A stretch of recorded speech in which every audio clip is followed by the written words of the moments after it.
우리 성경 말씀을 같이 찾아서 읽어보시겠습니다. 이사야서 21장 10절의 말씀입니다. 21장 10절의 말씀을 같이 한번 읽어보시겠습니다.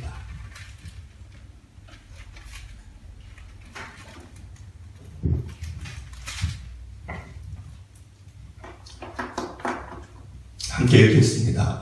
내가 짓밟은 너여, 내가 타작한 너여, 내가 이스라엘의 하나님 만군의 여호와께 들은 대로 너희에게 전하여라.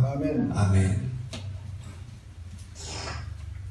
좋은 10월의 이 중순 계절에 어떠신지를 모르겠습니다. 이 가을이 참 좋은 한 달의 이 10월의 계절을 우리에게 주는데, 아무래도 여름에서 이렇게 넘어오다 보니 기온차도 있고 또 몸도 적응을 해야 되다 보니까 약간의 몸의 변화도 일어나는 때입니다. 여러분들 모두 건강하게 이 가을을 지내시고 또 다가올 겨울을 준비하실 수 있는 이 10월이 되시기를 축복을 드립니다. 이 구약 성경을 우리가 이스라엘 중심으로 읽게 됩니다. 그 이스라엘 중심으로 여러 나라들이 또 여러 인물들이 등장하는 것을 우리는 보게 됩니다. 우리가 그 역사의 글들을 읽으면서 분명히 한 가지를 알아야 되는 것이 있다면, 하나님은 이스라엘만 편애하시거나 이스라엘만 특별히 사랑하시는 그런 하나님은 아니라는 것입니다. 하나님이 이스라엘을 왜 부르셨고, 왜 민족을 삼으셨고, 왜 선택하셨는가? 그 이유는 그들을 더 특별히 여기셨던 사랑의 마음이었다기보다는 이스라엘 사람들이 아닌, 여기에는 저와 여러분들을 포함한 모든 민족, 모든 나라 사람들을 하나님이 사랑하셨습니다. 그랬는데 그 모든 나라 사람들이 하나님을 다 떠나버렸어요. 하나님을 믿지도 않고 인정도 안 하고 섬기지도 않고 등을 돌렸습니다. 그때 하나님은 그냥 내버려둬도 되는 거지만 그렇게 하기에 마음이 아프셔서 그들을 자기를 등진 세상 사람들을 다시금 자신의 자녀로 삼기를 원하셔서 이스라엘 나라를 부르신 겁니다. 그래서 이스라엘 나라는 하나의 사명을 갖고 있는 거예요. 하나님의 미션과 하나님의 뜻을 가진 것입니다. 그것은 무엇이었냐면 하나님의 그 마음을 다른 나라 사람들에게 전하는 일을 해야 했던 것입니다. 그런데 문제는 이 이스라엘 나라가 그 하나님의 마음을 사람들에게 전해야 되는데 정작 자기들부터가 하나님의 마음을 잃어버렸어요. 그래서 하나님이 아닌 다른 존재하지도 않는 신들을 섬기기 시작했고, 또 하나님의 공의와 정의를 아주 아무것도 아닌 것처럼 내팽겨치고 버리고, 그래서 그 이스라엘 나라 안에 하나님의 선하심과 의로움이 사라져버리고, 가난하고 죄 없고 힘없는 이들은 고통 속에서만 살아야 되는 그런 나라로 바뀌어져 버렸습니다. 하나님은 이사야를 통해 너희들이 그 길을 계속 가는 것은 온당치 않다는 것을 전해 주었지만 이스라엘 민족들은 그 음성에 귀를 기울이지 않았습니다. 그래서 결국은 북이스라엘도 남유다도 모두 나라가 지구상에서 이제는 사라지게 됩니다. 북이스라엘은 아시리아, 아수르에게, 남유다는 신바빌로니아에게 나라를 잃어버리게 됩니다. 하나님이 그들에게 매를 그렇게 드신 이유는 그들을 패망시키기 위함이 아니라 그들이 잘못된 길에서 옮겨지기를 원했던 것입니다. 잘못된 자리에서 이제는 일어나 그 자리를 박차고 나오기를 원했던 것입니다. 이러한 마음은 비단 이스라엘에게만 하나님이 품으시는 마음이 아닙니다. 여기 있는 저와 여러분에게도 하나님은 동일한 마음을 갖고 계세요. 여기 있는 저와 여러분도 하나님의 사명이 있습니다. 그것은 무엇이냐면 이스라엘과 똑같아요. 하나님의 마음을, 하나님을 모르는 세상 사람들에게 전해야 되는 뜻과 사명을 갖고 있습니다. 그런데 정작 이스라엘처럼 여기 있는 내가, 하나님께 예배드리는 내가, 하나님을 믿는다는 내가 하나님의 마음을 잃어버리고 중심을 잃어버리고 살기 시작하면 하나님을 전할 수가 없는 것입니다. 이사야는 오늘 말씀에서 한 나라를 이야기합니다. 그 나라는 성경에 너무 많이 나오던 나라예요. 바벨론 나라입니다. 바벨론은 처음에는 약한 나라였어요. 아주 약소국이었죠. 그런데 그 나라가 신흥 강대국으로 등극을 하기 시작하다가 결국에는 가장 강했던 나라 아수르를 무너뜨리고 이제 고대 근동 지역에서 1등의 나라로 등극을 하게 됩니다. 남유다도 이 바벨론에게 나라를 빼앗겼죠. 그래서 여러분들이 잘 아는 다니엘이 그 바벨론 때 끌려가서 거기서 이제 왕 밑에서 일을 했던 것을 기억합니다. 사실 바벨론이 이렇게 강성해질 수 있었던 이유는 바벨론이 특별하게 어떤 능력이 있어서가 아닙니다. 하나님이 남유다 사람들이 죄를 지으니까 그들을 일깨우기 위해 바벨론 나라를 사용하시기로 마음을 정하셨기 때문에 그들이 이 자리까지 오게 된 것이었습니다. 그런데 많은 나라들이 또 많은 사람들이 실수하는 게 한 가지 있는데 그게 어떤 실수냐? 하나님이 자신을 도구로 들어 사용하실 때 그때 자기 능력과 자기 실력과 자기 힘으로 현재 자기 자리에 온 것으로 착각을 합니다. 그래서 그 힘을 하나님이 나에게 어떤 일을 하기 위해 주신 힘인데 그 힘을 통제하지 못하고 조절을 하지 못하고 자기 자신을 위해서만 마음껏 그 힘을 사용하기 시작합니다. 결국은 그렇게 하다 보면 이제 하나님의 뜻에 위배되는 하나님은 원치 않는 일들만 하는 인생으로 가는 것입니다. 나라도 개인도 그 실수를 많이 했다는 것입니다. 이스라엘도 그랬고 또 바벨론도 그러했습니다. 그럼 여기 있는 우리는 안 그럴까? 우리들도 하나님이 우리에게 주신 것들이 생각해보면 하나님의 은혜를 헤아리게 됩니다. 오늘에 이르기까지 하나님이 나에게 주신 생명, 또 가족들, 또 사랑하는 이 재물, 또 건강, 또 시간, 하나님이 주신 게 많습니다. 하나님이 나에게 뭔가를 누리게 하실 때에는 너 잘 먹고 너 혼자 잘 살아라 그 뜻으로 주는 게 아닙니다. 하나님의 나라와 뜻을 전하는 삶을 살게 하기 위해 나에게 작은 것 하나라도 주시는 것입니다. 그런데 그 하나님의 마음에는 관심이 없고 하나님이 나에게 허락해서 내가 쥐고 있고 갖고 있는 그것만을 즐거워하고 그것만을 바라보고 그것만을 생각하며 우리가 살아가게 되면 우리 역시 바벨론, 남유다와 다를 바 없는 실수를 할 수 있다는 것입니다. 바벨론은 결국 그 잘못된 길을 가고 이사야를 통해 2차례에 걸쳐서 경고를 했습니다. 우리가 지난 몇 주 전에 나누었던 13장에서 바벨론은 1차 경고를 받았어요. 13장에서. 근데 듣지 않는 거죠. 그래서 오늘 2차 경고를 또 받게 됩니다. 물론 이 경고도 듣지 않았어요. 우리 1절을 한번 같이 읽어보겠습니다. 1절. 해변 광야에 관한 경고라. 적병이 광야에서 두려운 땅에서 내게 회오리 바람같이 몰려왔도다. 여러분들 여기 1절을 보니까 첫 마디 구절이 해변 광야 이렇게 나옵니다. 여러분, 해변 광야 이 어딜까요? 여기는 바벨론을 얘기하는 겁니다. 근데 이 해변은 여러분들이 생각하는 비치, 동해안, 서해안 그 바다를 얘기하는 게 아니에요.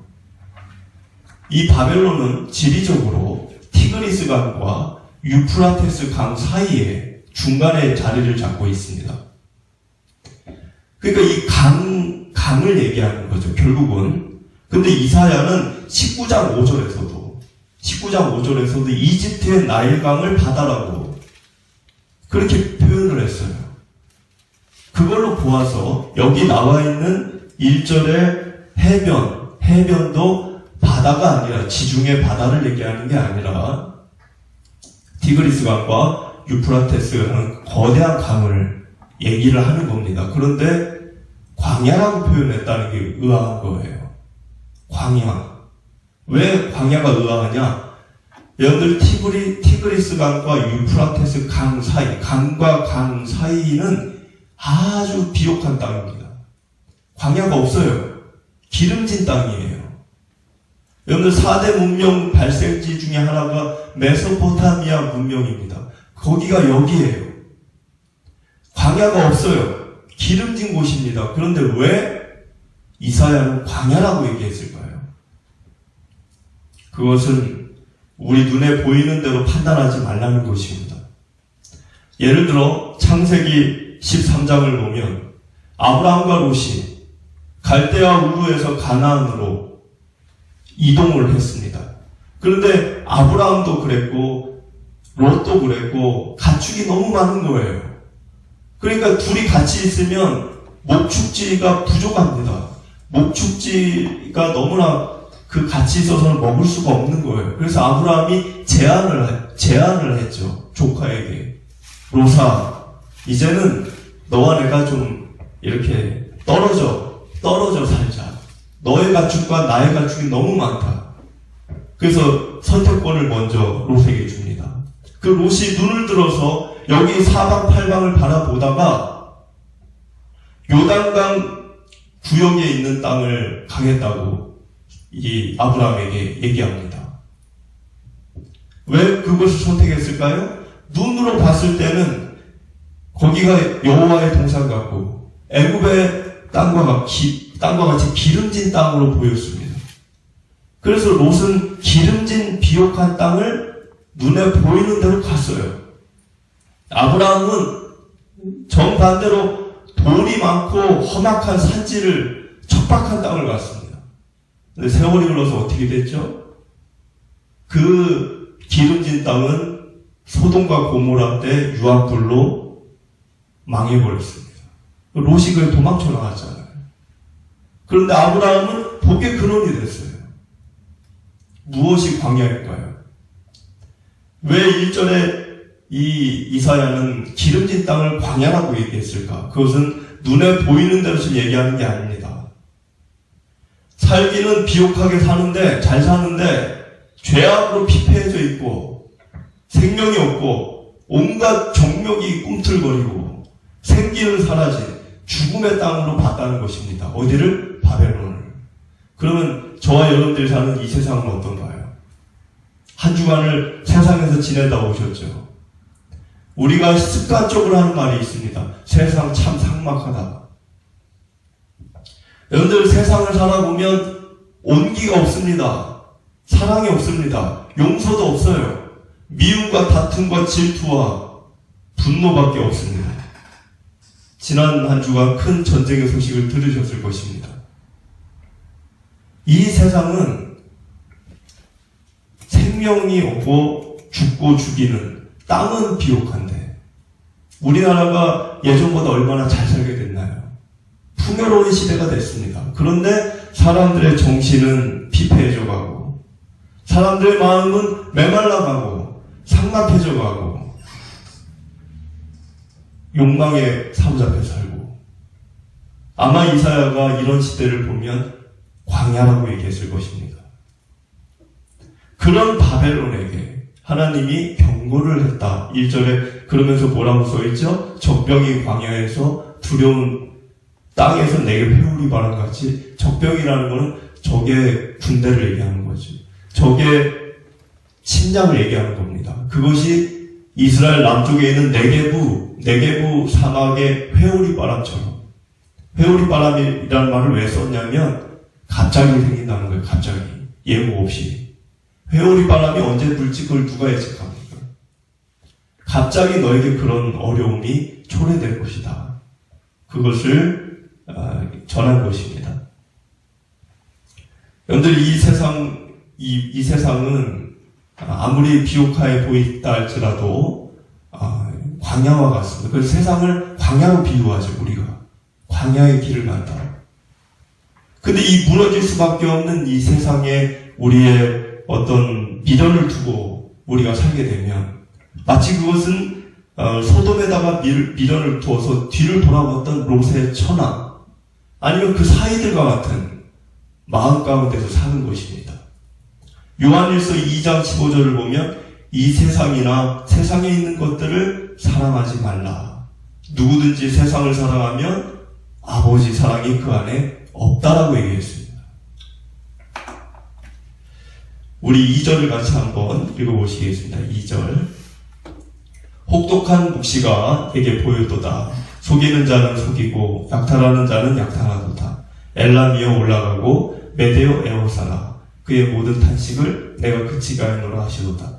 여러분들 이 글을 읽을 때 한 가지 알으셔야 되는 거는 이사야는 지금 하나님이 전하라고 하니까 그냥 전하는 거예요.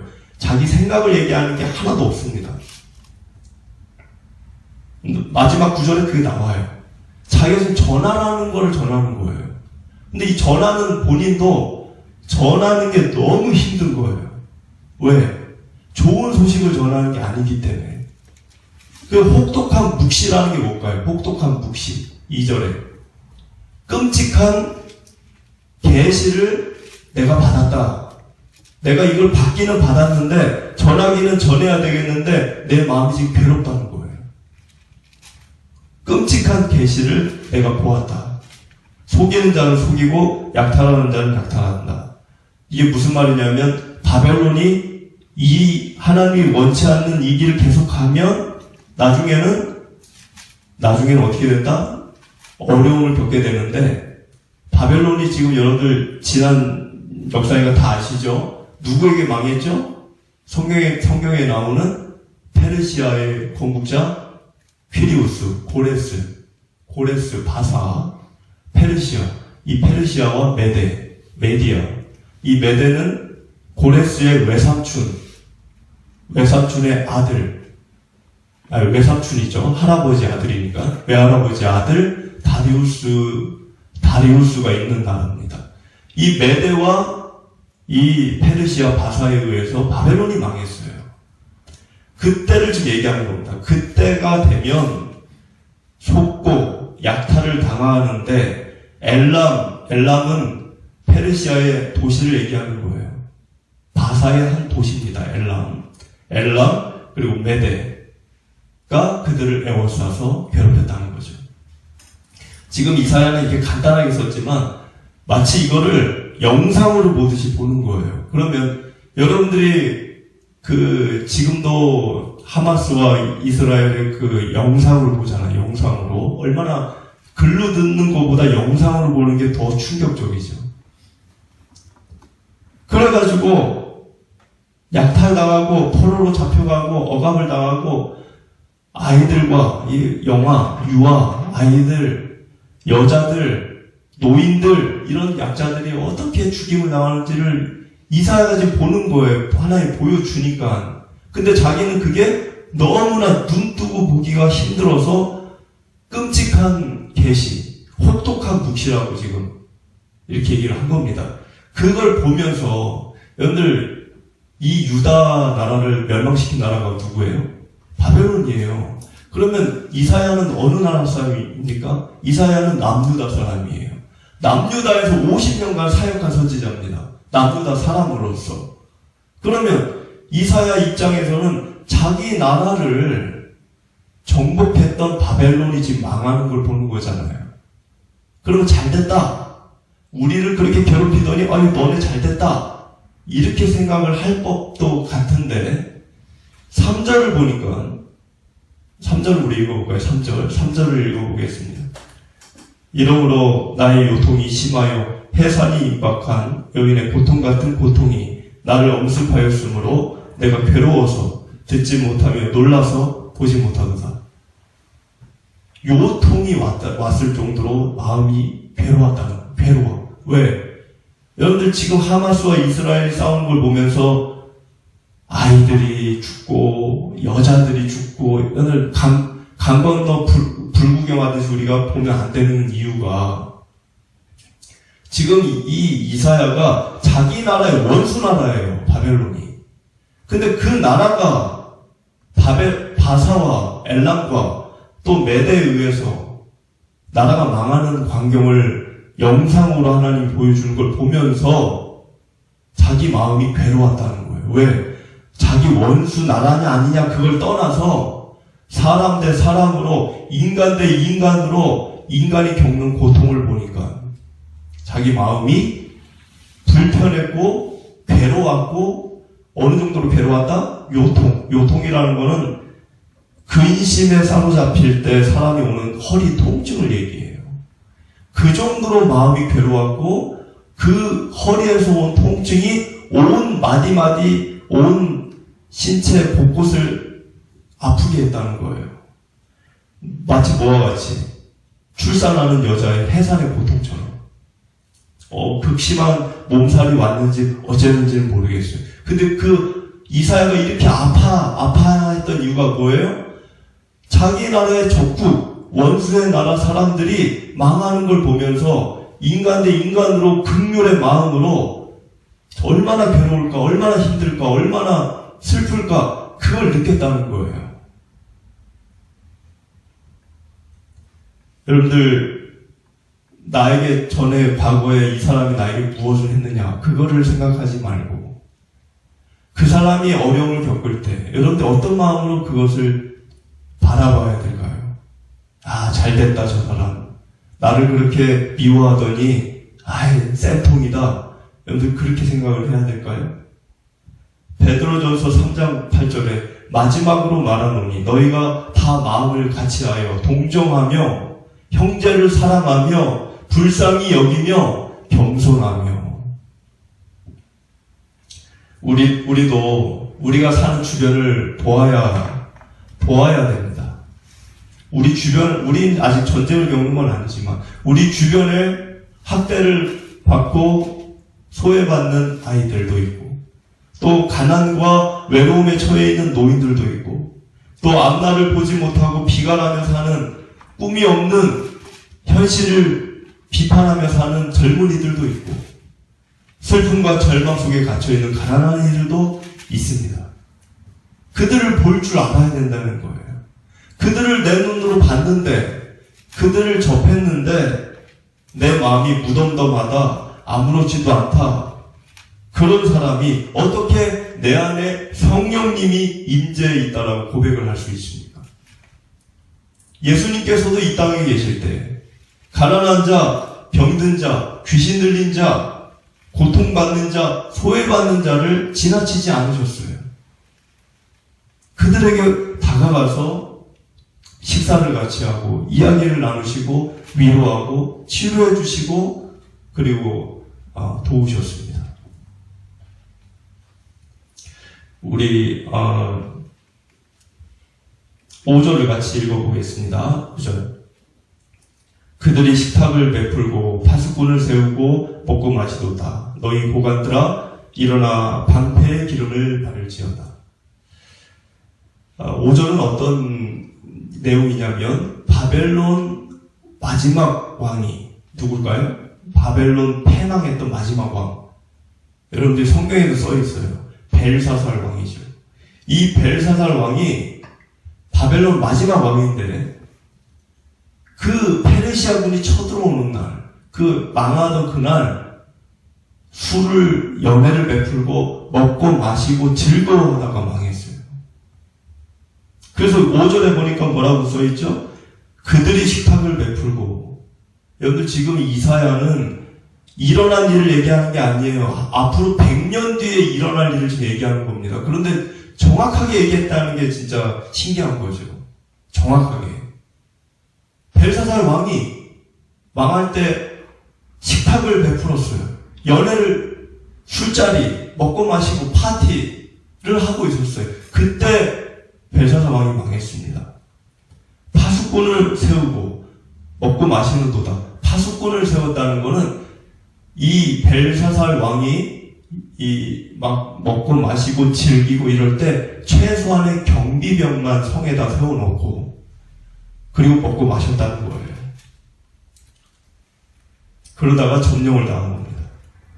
벨사살 왕은 심리를 생각해보자면, 벨사살 왕의 이 마음의 심리를 생각해보자면 자기를 막을 자가 없었어요.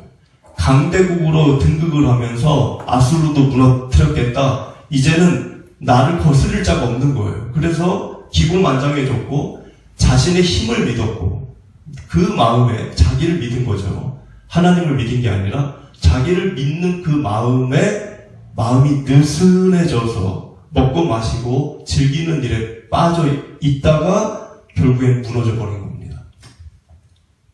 그런데 그 얘기는 뭐냐면 하나님을 우리가 믿지 못할 때가 언제냐? 나를 믿을 때입니다. 내가 이룬 업적, 내가 이번 주에 내가 열심히 했더니 이런 일이 나에게 생겼다. 역시 난 대단해. 앞으로 더 잘할 수 있을 것 같아. 자신감. 그리고 그 나를 믿는 그 신뢰감, 내가 나를 믿는 신뢰감, 자신감. 이런 것들이 커질수록 우리는 하나님을 기대하지 않아요. 그러다 보면 내가 나를 믿으면서 어떤 일을 하느냐? 마음이 느슨해지기 시작합니다. 긴장감이 풀리는 거예요. 그래서 스스로 자기 삶을 관리하고 자기 삶을 챙겨야 되는데 즐기는 일 쪽으로 이제 시간을 허비하는 거예요. 나를 믿기 시작하면서부터 먹고 마시고 장가가고 시집가고 놀고 그런 일을 이제 취하기 시작합니다. 그런 일을 하기 시작할 때 내가 무너지는 위기의 가능성 문이 열리기 시작하는 거예요. 그러다 망하는 거예요. 오늘 노아홍수 시대에도 홍수가 나기 직전까지 사람들이 먹고 마시고 시집가고 장가가는 일만 했어요. 자기 자신들만을 믿고 산 거예요. 하나님을 믿지 않았습니다. 그런데 마태복음 24장을 보니까 언젠가 주님이 오실 때도 도둑이 임하는 것처럼 출타했던 주인이 되돌아오는 것처럼 주님이 오신다고 기록을 하고 있습니다. 그 얘기는 뭐냐? 주님이 언젠가 예고 없이 오신다는 거죠. 그래서 우리는 긴장감을 놓쳐서는 안 된다는 겁니다. 영적으로 느슨해지거나 게을러지거나 마음이 풀리거나 이러면 안 된다는 거예요. 만약에 우리가 그렇게 긴장감을 놓쳐버릴 때 우리는 바벨론 왕처럼 외부, 내부의 위기 요소 속에 그냥 노출이 되어지는 겁니다. 우리 6절부터 9절까지를 한번 읽어보겠습니다. 9절까지. 주께서 내게 이르시되 가서 파수꾼을 세우고 그가 보는 것을 보고하게 하되 마병대가 쌍쌍이 오는 것과 낙입대와 낙타대를 보거든 귀 기울여 자세히 들으라 하셨더니 파수꾼이 사자같이 부르짖기를 주여 내가 낮에 늘 망대에 서 있었고 밤이 새도록 파수하는 곳에 있었더니 9절 보소서 마병대가 쌍쌍이 오나이다 하니 그가 대답하여 이르시되 함락되었도다 함락되었도다 바벨론이여 그들이 조각한 신상들이 다 부서져 땅에 떨어졌도다 하시는도다. 자, 여기 지금 우리가 4구절을 읽었는데 6절에 파수꾼이라는 단어가 나오는데 이것은 경비병을 얘기하는 그 파수꾼을 얘기하는 게 아닙니다. 여기 6절에 있는 파수꾼은 정확히 답을 얘기하자면 선지자를 얘기하는 거예요. 이 시대에 저와 여러분은 주님의 파수꾼이에요. 이 시대에. 그걸 우리가 알아야 됩니다. 근데 구약의 시대에는 하나님의 선지자들이 부름을 받은 거죠. 하나님의 부름을 받은 거죠. 무엇으로? 세상의 파수꾼으로. 파수꾼들, 선지자들에게 주님께서 이르시는 거예요. 나가서 너희들이 보고 듣는 걸 나에게 보고해라. 그리고 사람들에게 전해라. 그 얘기는 무슨 의미가 있는 건가요? 하나님이 지금 하시는 일이에요. 지금 하나님이 바벨론에게 엘람과 또 고레스 또 이 메대를 통해서 지금 이 바벨론의 벨사살 왕이 어려움에 처하게 한 겁니다. 누가 한 거예요? 하나님이 하신 거예요. 어디에? 세상에. 여러분들 세상의 일을 하나님이 개입을 하고 또 싸우시기도 하고 세상의 악과 그리고 의인들을 보호하시기도 하고 그런 일을 하시는 겁니다. 이 세상에서. 근데 그 일을 할 때 벌어지는 현상들이 있잖아요. 여러분들이 뉴스를 들을 수도 있고 직접 경험할 수도 있습니다. 그런 세상의 현상들을 예리하고 관심있게 주의깊게 바라보라는 겁니다. 누구에게? 선지자들에게 좀 얘기하는 거예요. 세상에 일어나는 일을 관심을 끄라는 게 아니에요. 세상에서 가시각색의 일들이 일어나죠. 관심있게 보라는 겁니다. 여러분들도 그렇게 하셔야 돼요. 세상에 일어나는 일들이 있죠. 이한주도 뉴스를 통해 들으셨고, 우리나라에 이런 일이 있었구나. 저 나라에 저런 일이 있었구나. 그런 것들을 관심있게, 주의깊게 바라보라는 겁니다. 단, 무엇이 중요하냐. 세상 사람들도 뉴스를 봅니다. 아침 일찍 봐요. 신문도 읽고. 근데 다른 게 하나 있어요. 보긴 보는데, 지금 이 하나님이 얘기하는 거는 그 세상의 일들, 보고 듣는 그 일들을 하나님의 마음으로 분별하고 잘 헤아리라는 거예요. 이게 우연히 일어난 일이 아니고, 이게 그냥 양육강식으로 일어난 일이 아니라, 내가 하고 있는 일이며, 내가 어떤 걸 원하는지, 사람들에게. 왜 이 일을 일으켰는지, 그거를 너희들이 깨닫고, 선지자인 너희들이, 파수꾼인 너희들이, 그거를 제대로 파악을 해서 사람들에게 전하라는 겁니다. 그래서 우리는 하나님의 마음으로 세상을 바라봐야 됩니다. 주님의 마음으로 세상을 바라봐야 돼요.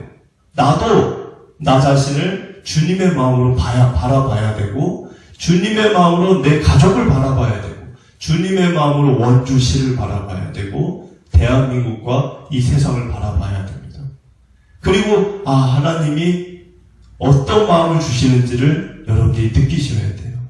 왜? 하나님은 여전히 이 세상 일에 개입하시고 주관하시고 이끄시고 만들어 가시는 분이기 때문에 그렇습니다. 그리고 하나님을 모르는 사람들에게, 하나님을 알지 못하는 이들에게 그 하나님의 마음을 전하셔야 됩니다. 그래서 7절을 보니까 이런 글이 있죠. 귀 기울여 자세히 들으라. 세상에서 일어나는 일들에 귀 닫고 눈 닫고 어디 산속에 들어가서 도 닦는 것처럼 그렇게 살지 말라는 거예요. 세상에서 일어나는 일을 주의 깊게 들으라는, 주의 깊게 보라는 겁니다. 그래서 이 파수꾼이 8절을 보니까 내가 낮이든 밤이든 내가 주님이 명하는 자리에 있었습니다. 그 얘기는 망대에 서 있는 일이 지루하고 졸리고 잠이 오고 재미도 없고 그런 일이지만 하나님이 하라 했기 때문에 나는 최선을 다했다는 거예요. 그래서 사람들에게 그거를 하나님의 마음을 전하고 하나님이 하시는 일들을 보고 분별하고 이렇게 했다는 것이죠. 이 시대를 살아가는 신앙인 우리들도 그러한 길을 가야 됩니다. 이 시대에 일어나는 일들을 주의 깊게 보셔야 돼요. 누구의 마음으로? 하나님의 마음으로.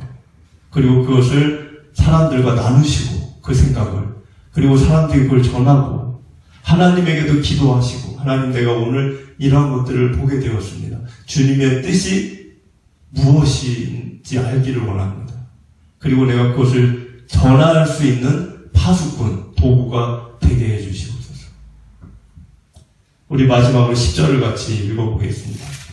내가 짓밟은 너여, 내가 타작한 너여, 내가 이스라엘 하나님 만군의 여호와께 들은 대로 너희에게 전하였노라. 여기 지금 분명히 뭐라고 적혀있죠? 여호와께 들은 대로 너희에게 전했다. 하나님의 마음을 너희에게 내가 들은 대로 전했다. 본 대로 전했다는 거예요. 자기 생각, 자기 지식, 자기 논리, 그거를 얘기하지 않겠다는 거예요. 주님의 말씀 적힌 대로만, 본 대로만, 들은 대로만 전하겠다는 거예요. 사실 설교하는 저도 이 글을 읽으면서 주님의 말씀을 설교할 때 내 생각이나 내 경험이나 내 식견을 갖고 얘기하면 안 되는구나. 하나님이 말씀하신 것만, 그것만 전해야 되겠구나. 그럼 저만 그럴까? 여러분들도 마찬가지입니다. 이사야는 10절에서 하나님을 만군의 여호와로 표현했어요. 이 표현은 단순한 표현이 아닙니다. 그냥 여러분들은 늘 성경에 써 있으니까 뭐 만군의 여호와, 만군의 여호와 별 의미 없이 이렇게 읽을 수 있지만, 만군의 여호와라는 거는 그 당시 역사 배경을 보면 유다가 아수르에게 공격을 받았어요. 그러니까 벌벌벌 떱니다. 이 유다가 아수르에게 망할까봐. 그래서 유다가 애굽을 의지했고, 먼저는. 그래서 지난주에 애굽을 의지한 너희들이요, 하나님 얘기했죠. 애굽도 망한다. 니네 그 잘못 지금 의지하는 거다. 얘기하셨죠. 근데 이 애굽을 의지한 것뿐만 아니라 남유다 사람들이 아수르가 무서우니까 바벨론을 의지했어요. 근데 그런 상황 가운데에서 이사야가 만군의 여호와라는 단어로 하나님 표현했다는 거예요. 그런 상황에서. 그 얘기는 뭐냐? 바벨론도 우리의 주가 될 수 없고, 아수르도 애국도 아니고, 그들은 다 무너질 나라들이고, 우리가 의지할 대상은 하나님뿐임을 얘기한 겁니다. 만군의 여호와라는 게. 만군의 여호와라는 호칭은 인간 역사에 하나님은 직접 개입하시고 자신의 자녀들을 위해 움직이시고 싸우시기도 하고 의로운 심판을 행하시기도 하는 분이라는 표현이 여기에 다 담겨져 있어요. 만군의 여호와라는 그 짧은 단어에. 그래서 우리가 그냥 만군의 하나님, 만군의 여호와 그렇게 고백을 할 때 오늘 말씀처럼 세상 사람들처럼 우리가 바라보고 세상 사람들처럼 그런 식견으로, 그런 패턴으로 사고방식을 하고 생각하고 말하고 행동하고 그러면 안 되고, 만군의 여호와를 이 세상의 일들 속에서 보셔야 됩니다. 만군의 여호와가 지금 내 인생, 내 하나뿐인 내 인생에서도 어떤 일을 이 한 주간 일으키셨고 경험하게 하셨고, 그 만군의 여호와가 앞으로 또 무엇을 원하고 계시고, 이 세상은 일들에 대해서는 그 만군의 여호와 하나님이 어떻게 지금 바라보고 계시는지, 그거를 여러분들이 생각하셔야 돼요. 묵상을 하시든 기도를 하시든 깊이 그 부분을 생각하셔야 됩니다. 그러면 깊이 생각하면 생각할수록 여러분들 마음속에 차고 들이차는, 느껴지는 주님의 마음이 분명히 있을 겁니다. 그 마음을 갖고 여러분들이 펼쳐지는 여러분들의 일을 선택하고 결정하고 또 참여하고 말과 행동을, 언행을 그 마음을 갖고 행하면 여러분들 삶 속에 하나님의 나라와 하나님의 뜻은 이루어지는 것입니다. 그런 삶의 길을 저와 여러분들이 걸어가는 이 10월의 남은 날들이 되시기를 축복을 드립니다.